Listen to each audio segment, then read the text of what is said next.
by California out here in Castaic, where normally we would do the old ridge route, but today we're trying something a little bit different. We're going to be doing a counterclockwise loop down to Tapia Canyon to make it out to Lake Hughes Road, then across Warm Springs. Now, I haven't done the first part. Second part I have done, but miserably. For these two guys, they're first timers, so we'll see how big the smile on their faces are afterwards. We started our way south on Castaic Road, which still has some hints of old Highway 99, which replaced the ridge route, but it saw its own demise to I-5, which forged its way through in the 1960s. It doesn't take long for you to get out of town, turning onto Tapia Canyon and going fully rural. You'll find reminders you're in oil country, but thanks to this Good Samaritan, we were pointed in the correct direction and we started our way up Wayside Canyon. The climb was pleasant, averaging 4% over 2 miles. Not much on the scenery front, but I just imagined this would be a perfect spot for an ambush. So that got me through quicker. We felt spry at the top, but need some more good mountain bike guidance how to proceed. A short downhill was a bit technical, with some patches in the teens, which wasn't a problem, except here. Connecting back to Tapia Canyon, the climb was similar in length and profile to Wayside, but the difference is the hills opening up to you. Rock formations play a big role in the landscape of Southern California, but is absent in this section. Instead, you get a lot of bikers. The towers provide a focal point, but this junction is a place you need to stop, whether you need to or not. Yes, come closer. Come right up this way.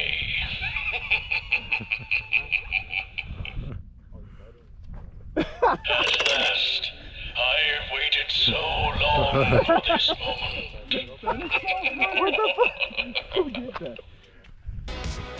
The entertainment value to remoteness ratio is high here, but there's some serious riding ahead of us as we transitioned away from the flock, heading northeast to the San Francisquito Motorway. The next 6 miles were undulating, with the overall elevation trending up. Despite it being overcast, we were happy to be ridge riding and getting a great view as you survey the Sierra Pelona Mountains. We weren't able to locate it from up here, but beneath us lays the site of the St. Francis Dam, which was built under the direction of William Mulholland. On the night of March 12, 1928, the structure collapsed, taking the lives of at least 431 people, as California's second biggest disaster behind the San Francisco earthquake of 1906. Up on the motorway, we started getting into exposed rocks and the whole Stonehenge-y thing. As we neared the end of dirt segment number 1, we were reacquainted with humans, performing a number of different functions.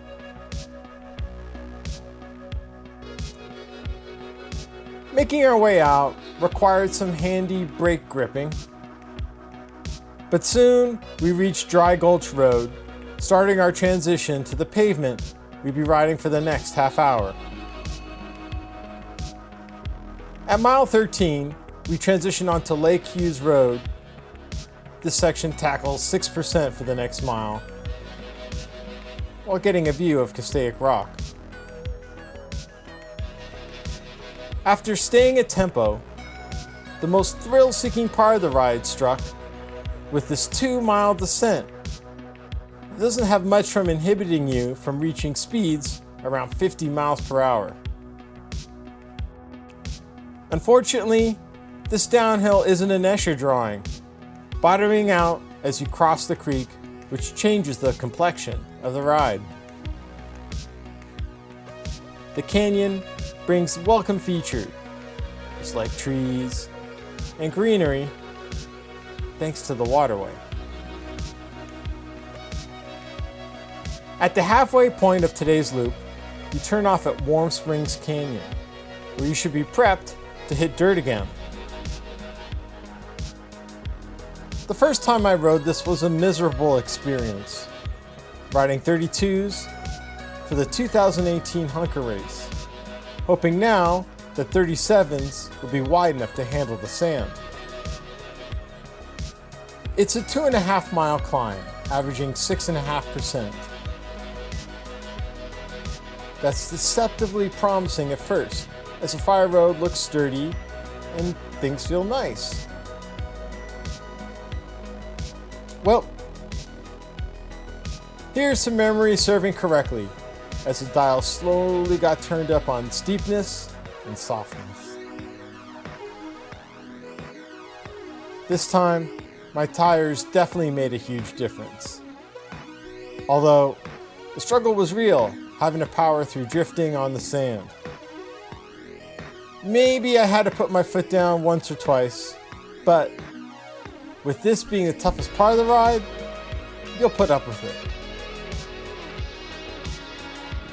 Perhaps the trickiest part of the climb is keeping an eye out on Warm Springs Truck Trail, veering to the right, but slow enough to catch some wildlife.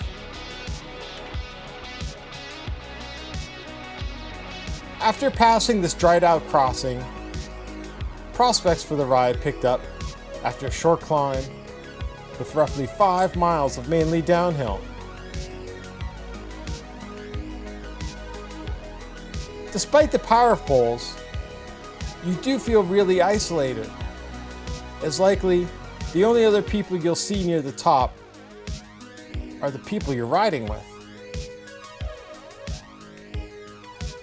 Conditions-wise, you might not completely open it up on the downhill, but the surface won't leave you feeling miserable.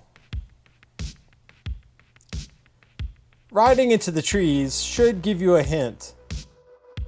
The water's nearby, as you'll be making a lot of interesting creek crossings through the East Fork of Fish Canyons.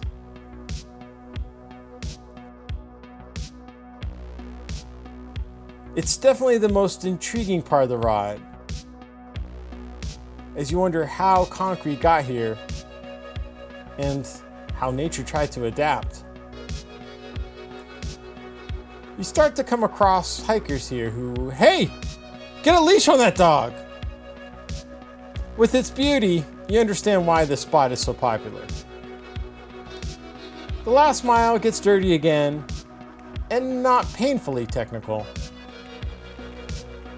You emerge out of the canyon, where you turn north to make your way out onto Templin Highway. You better have enough left in the tank, because you'll be climbing nearly 3 miles where most of the grade is at 9%, save for one short reprieve.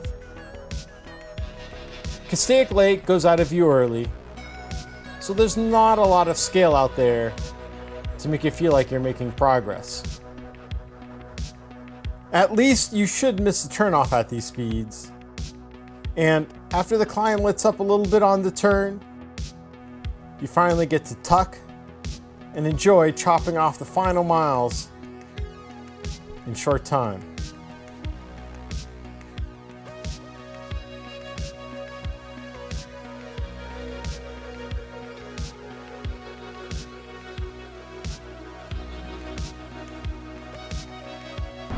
Well, that was 39.98 miles. Someone rode around the parking lot just to get to 40. Vic, Yo, what was your mileage? 40. 40 exactly? 0.04. 40.04. Okay, just want to get that on record. I love underselling rides and when they outperform. It makes things easy. But this was actually a pretty good ride. It wasn't as sandy as I remembered it last time. Riding with 37s definitely did the trick, and the first part was a great surprise.